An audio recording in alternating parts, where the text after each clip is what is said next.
Hola chicos, ¿cómo están? Espero muy bien.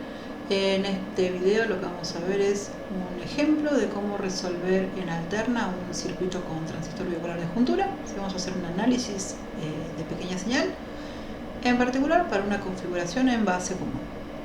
Bien, lo que vamos a resolver es el siguiente problema, dado este circuito, ¿sí? Que parece a priori bastante feo. Vamos a ver que no es tan feo. Las apariencias engañan. Nos piden hallar el HE, o sea el parámetro H11 del modelo híbrido, la impedancia de entrada, que es la impedancia que va a ver esta fuente, ¿sí? La impedancia de salida, que es la impedancia que se ve desde acá, transferencia de tensión, transferencia de corriente, ¿sí? Vout a Vin, out, EI, out a EIN, que le debería haber puesto otro nombre, pero bueno. Como datos nos dan la ganancia de corriente de continuidad alterna, el HFE y el beta. Recuerden que el beta también puede estar expresado como HFE mayúscula. Nos dan el BT, la tensión térmica, la tensión base emisor 0,6 volt y los valores de las cuatro resistencias R1, R2, RC y RE. Bien, entonces nosotros habíamos visto en el video anterior que el primer paso para resolver un circuito con alterna era primero hallar el punto de polarización. ¿Por qué? Porque hay ciertos parámetros, ¿sí? del modelo de alterna que dependen de la polarización. En particular, el inciso A nos pide hallar el HIE, con lo cual sí o sí vamos a tener que hallar la polarización. Si les diéramos como dato el HIE no sería necesario hacer este paso, pero bueno, para que practiquen. Entonces, análisis en continua.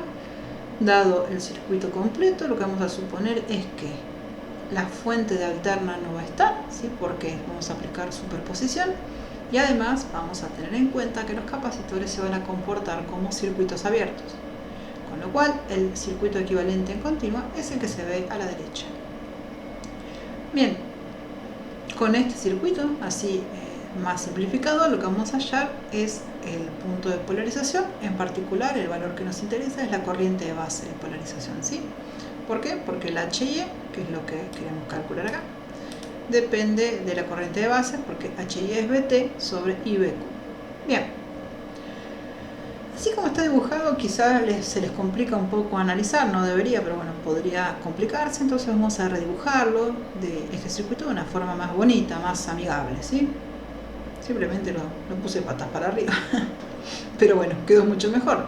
Ahora, ¿esto es esto? Obviamente que sí. Fíjense que en este caso teníamos el emisor a masa a través de una resistencia RE, el emisor a masa a través de una resistencia RE, el colector conectado a VCC a través de RC, el colector conectado a VCC a través de RC y un divisor de tensión en la base R1, R2 con R2 a masa. Perfecto, ¿sí? O sea, es el mismo circuito redibujado de una manera un poco más bonita. Bien, entonces con este circuito ya desenredado podemos hallar la corriente de base de polarización. ¿Cómo? Bueno, van a plantear un Thevenin hacia allá, van a hallar R de Thevenin, que va a ser R1 en paralelo con R2, y B de Thevenin, que es lo que tenemos acá, BCC dividido R1 más R2 por R2. Si hacen eso, les da que la R de Thevenin vale 6,875K y la B de Thevenin 7,5 volts. Bien, una vez que tienen la B de Thevenin y la R de Thevenin, plantean la malla de entrada y hallan que la IBQ es B de Thevenin menos la caída entre base y emisor, dividido la resistencia de Thevenin más la resistencia de emisor por beta. Recuerden que cuando están parados en la base, todo lo que está en el emisor se ve amplificado, ¿sí? En realidad sería beta más 1, pero bueno, con el beta es grande, no lo pusimos beta, ¿sí? Esto ustedes lo hallan. 52,47 microamperes es lo que me da la corriente de base de polarización. Con este valor ya podemos calcular nuestro HIE, nuestro parámetro H11 del modelo híbrido. Eso da 476,5 ohms. Eso sería el inciso A de nuestro problema. Como no tenemos que hallar ningún otro parámetro del modelo híbrido, podemos directamente saltar al análisis de alterna. Bien, análisis de alterna. Nuevamente volvemos al circuito completo, pero ahora vamos a considerar que la fuente de BCC está a masa, si aplicamos superposición al revés que hicimos antes, y los capacitores se van a comportar como cortocircuitos por ahora. ¿Por qué decimos por ahora? Porque en realidad que el capacitor se comporte como un cortocircuito va a depender de la frecuencia de Bin. En este momento, por ahora, si hasta que veamos el tema siguiente, vamos a suponer que Bin está en un valor adecuado, ¿sí? En donde no es ni muy alta ni muy baja, con lo cual nos permite trabajar en una zona que se conoce como zona de frecuencias medias, ¿sí? Era una aclaración. Bien, entonces, considerando que esto se va a masa y que los capacitores son cortos, obtenemos el circuito equivalente de alterna. Esto es esto, o sea, esta asquerosidad se transforma en este circuito tan sencillo. Sí, fíjense que Bin, este valor es un corto, o sea que tengo unido directamente Bin a R, esto está masa. Y después lo que tenemos es que la base, este punto que está acá, está unido a masa a través de un capacitor. Y como este capacitor es un cortocircuito, me queda que la base está masa. Y me pueden preguntar, ¿qué pasó con R2? Y se fue, porque sí, me quedó en paralelo con un capacitor, me quedó en paralelo con un cortocircuito, entonces el efecto no tiene efecto sobre la alterna. Un destino similar va a ocurrirle a R1, porque queda a masa a través del capacitor y a masa a través de la fuente. Entonces R1 desaparece también del análisis de alterna. Y RC queda directamente a masa y Vout, bueno, esto es un corto, queda Vout acá. Bien. Entonces tenemos este circuito simplificado alterno. Por eso que les decía, este circuito es más feo de lo que en realidad es. Vamos a reemplazar el TBJ por su modelo equivalente de cuadripolos. Acá hago una acotación, lo reemplazo por única vez, en general no suelo reemplazarlo, no me gusta trabajar con el circuito equivalente, sé lo que hay adentro, o sea, sé el circuito equivalente, pero no suelo poner la fuente y el HE, pero bueno, eso es gusto de cada uno, yo no lo hago. Bien, acá claro que cuidado, este circuito está en configuración base común porque si ustedes recuerdan cómo era el modelo equivalente, ustedes tenían entre base y emisor, ¿sí?, un HIE, y entre colector y emisor una fuente de corriente, y normalmente la fuente quedaba como así, no sé, en shoot. Y ahora vamos a ver que el modelo equivalente es este, o sea, este de que está acá. ¿Por qué queda esta fuente de corriente así atravesada? Para las primeras veces, para que les sea más sencillo reemplazar el circuito equivalente, lo que pueden hacer es escribir emisor, colector y base, ¿sí? Escriben los valores y después recién ahí reemplazan. Entonces nosotros sabemos que entre emisor y base, o entre base y emisor, está el HIE, y entre colector y emisor está el HFE. Por eso queda así atravesada esta fuente de corriente, ¿sí? Por el HIE circula siempre la corriente de base, ¿sí? Eso es simple. Bien, entonces vamos ahora con este modelo que hallamos recién, vamos a ir al análisis de alterna para hallar la impedancia de entrada. ¿Qué es la impedancia de entrada? Es la impedancia que ve esta fuente. Entonces esta fuente lo que va a ver es esta resistencia RE en paralelo con lo que se ve hacia allá. O sea, con lo que yo me pararía en el emisor y miraría hacia la base. Vamos a ver la manera larga de hacerlo, porque la mayoría de las veces me preguntan, ay, ¿cómo llegas a ese valor?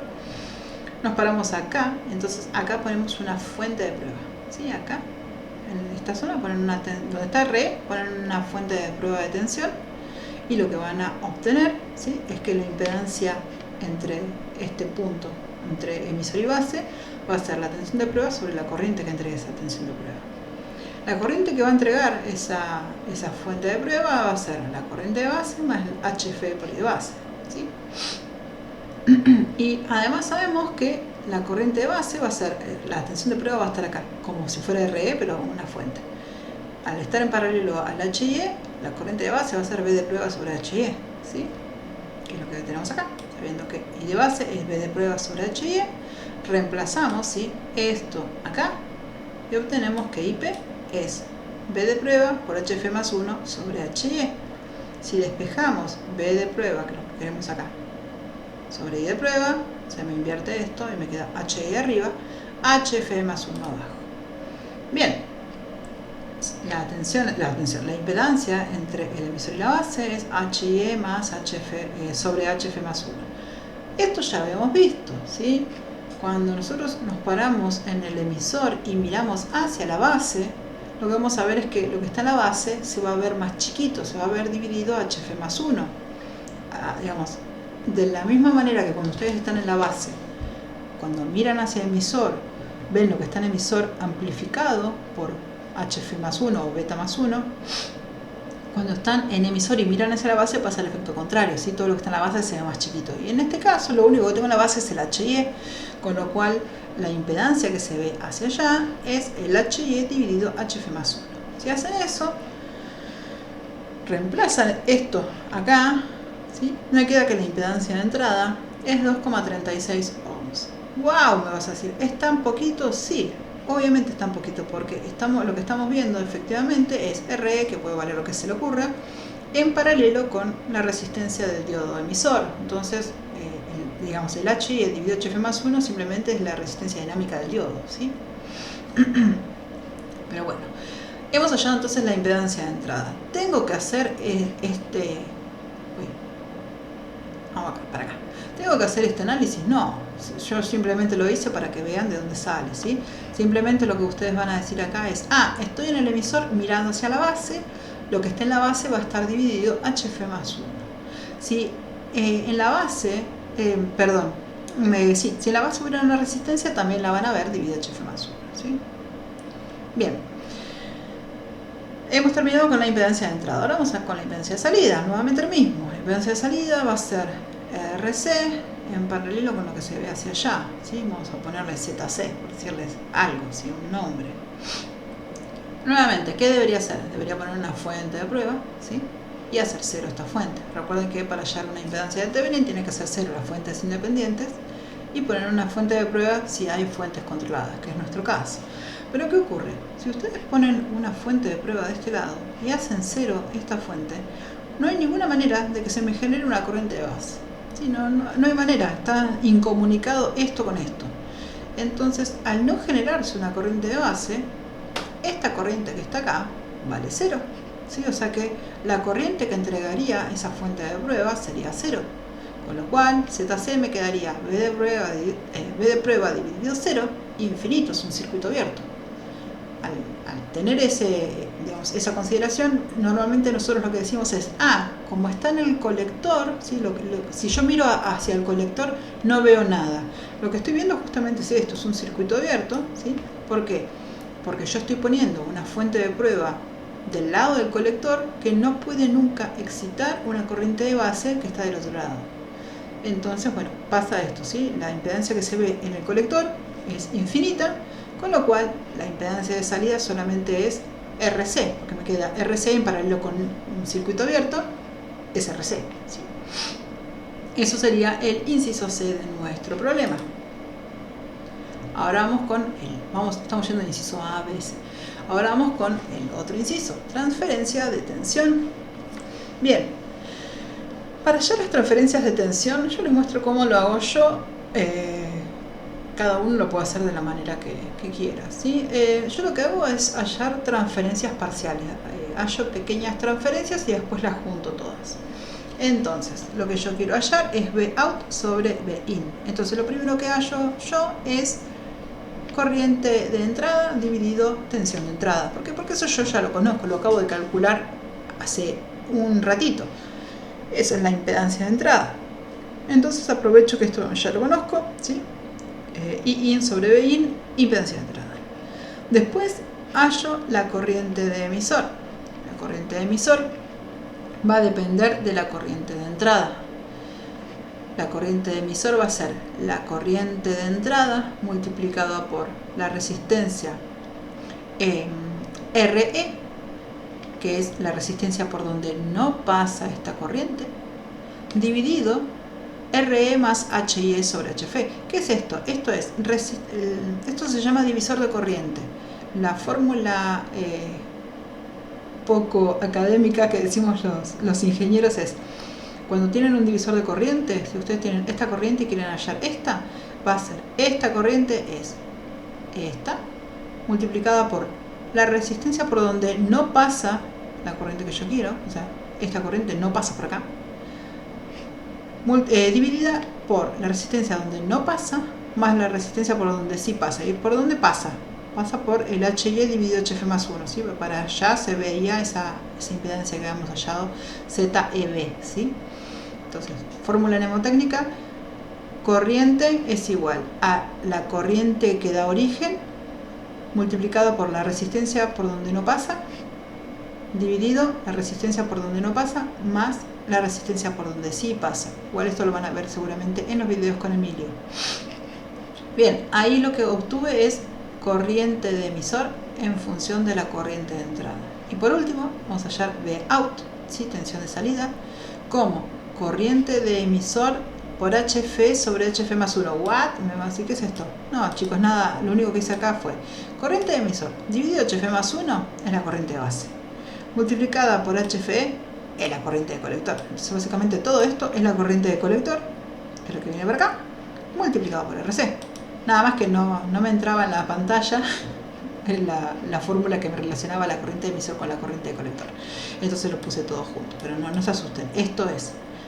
Todo esto es corriente de colector, ¿sí? Corriente de emisor dividido HF más 1 me da la corriente de base, por HF me da la corriente de colector, multiplicado por RC.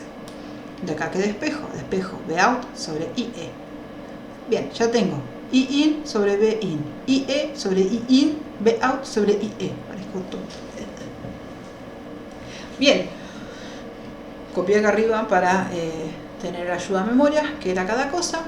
Entonces finalmente lo que hago es decir, bueno, Vout sobre Vin es Vout sobre IE, que es esto, por IE sobre IIN, que es esto, por IIN sobre Vin, que es esto. Fíjense que esto se cancela con esto se cancela con esto, y finalmente me queda Vout sobre Vin, ¿sí? O sea, los intermedios se me tachan. Si hacen eso, esto por esto me da 503,9 veces la tensión de salida sobre la tensión de entrada. Eso sería el inciso D, ¿sí? Ganancia de tensión del circuito. Bien, y finalmente tenemos transferencia de corriente. Tranquilos, no vamos a hacer muchas más cuentas, es bastante sencillo. ¿Cómo hacemos para las ganancias de corriente?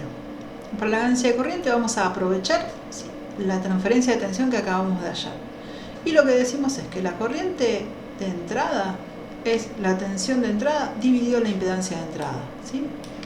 Vin dividido todo lo que ves allá me da esta corriente. Lo mismo con la corriente de salida. La corriente de salida es Vout sobre Zout, ¿sí? Todo lo que tengo en la salida sobre Zout. ¿Y quién es Zout? RC. O sea, esta sería la corriente de salida, es RC. La corriente que circula por RC. Bien, sabiendo esto, lo que puedo decir es que Iout sobre Iin es Vout sobre Vin. ¿Sí? Hago la división de esto. Vout sobre Vin por Zin sobre Zout. O sea, lo único que hice fue hallar lo que ya había hallado previamente, la transferencia de tensión, y las dos impedancias también las había hallado, Zin y Zout. Entonces aprovecho todo el trabajo previo para obtener la ganancia de corriente. Acá pongo en rojo los sentidos de las corrientes son para alternas. ¿Por qué hago esa aclaración?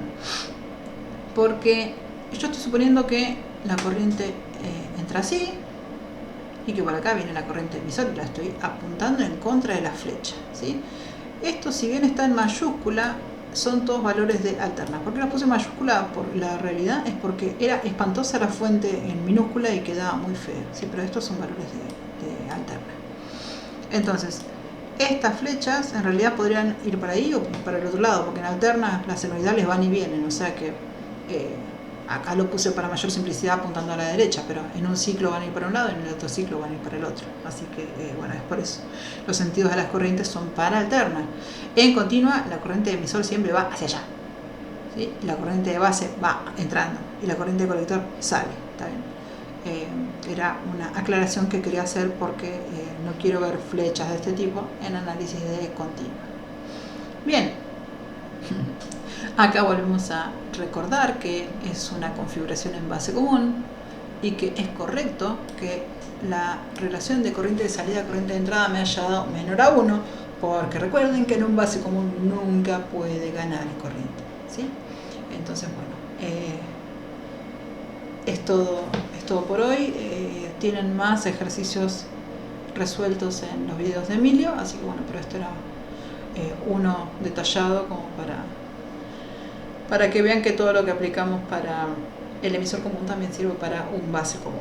El siguiente tema va a ser análisis en baja frecuencia, pero eso ya es tema del segundo parcial, así que bueno, espero que les haya servido y nos vemos en la clase del jueves.